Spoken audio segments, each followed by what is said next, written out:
For example, let me show you some things that I've really enjoyed that this game has brought in to the series, which I'd never seen before.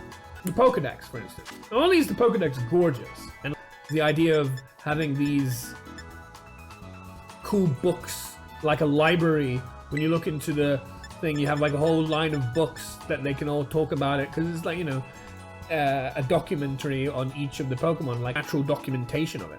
But also, I've caught 120 different Pokemon, and it really helps encourage continual catching of Pokemon, which is like the main aim of the game.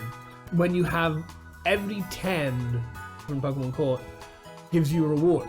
You need to know about this, the game doesn't explain it to you, but once you're in the Pokedex, if you click X, then you get access to a new prize. So this time, like when I had caught 90, I got 10 Nest Ball, I think that is. When I got 100, I got some Stardust. When I got 110, I got some experience gain thing. Now that I got 120, I got 10 Quick Balls. Celebration achievement here, 10 Quick Balls. Now I got a Dusk Stone for 121? Yeah.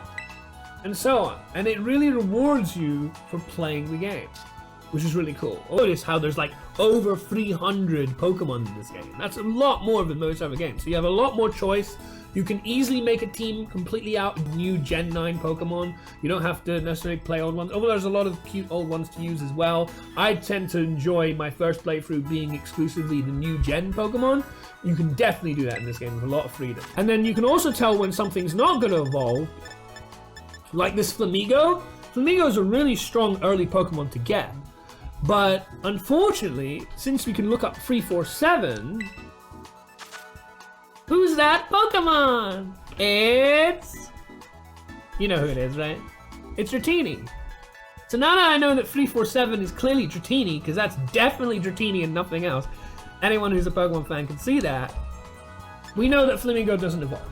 Without having to go through the effort, I know that I don't need to keep my Flamigo, even though I do like that Pokemon, because personally, I like Pokemon that evolve, and therefore, now I know this one doesn't evolve. So there's really cool things like that. Another really cool thing about the TMs.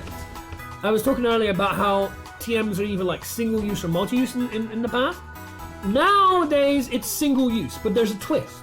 And you know that Free Zone, Safari Zone, whatever it's called in Gen 8, that was a lot of fun to go around and actually see the Pokemon in the wild and be able to interact with them directly instead of, like, you know, having to walk into tall grass.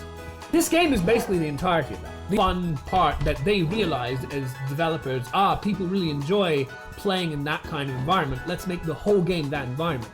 And as you go in that environment, you can find TMs.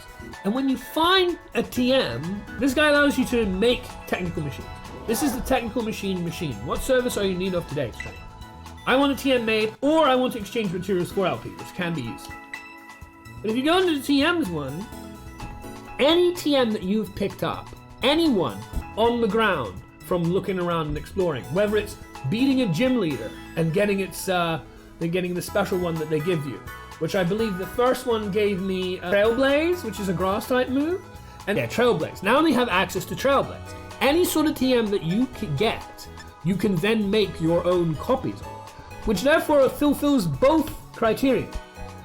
It's single use, but you can make many of them, as many as you need to override the single use problem, which was that you couldn't really use it for more than one Pokemon. Here, they're single use, but you can use them multiply by making more of them. But it's also not ridiculously expensive when they made them multi-use. So not being overly expensive for multi-use, being cheap, but also allowing you to make several copies of a TM so that you can use it more than one time. And you unlock them by your progression. So it encourages exploration.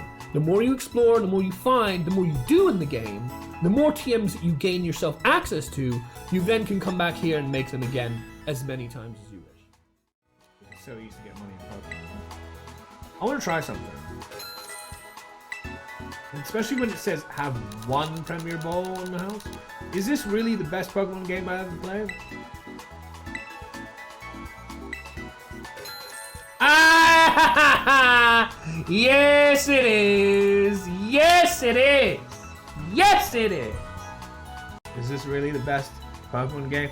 Would they not do what every other fucking terrible version of the Pokemon game has done, whereby they don't consider how many batches of 10 you buy in one go, and rather consider that if you're buying 20, they'll give you 2 instead of 1. Yeah, they do.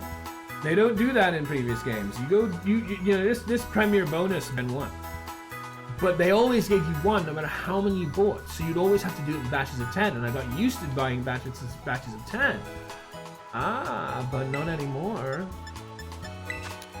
Because this is the best Pokemon game. Because it knows that you've been bought 20 or 50. And next time I'll buy 50 in a row. And give me the amount of Pokeballs that I should be getting instead of making me have to do the 10. Because this is the best Pokemon game.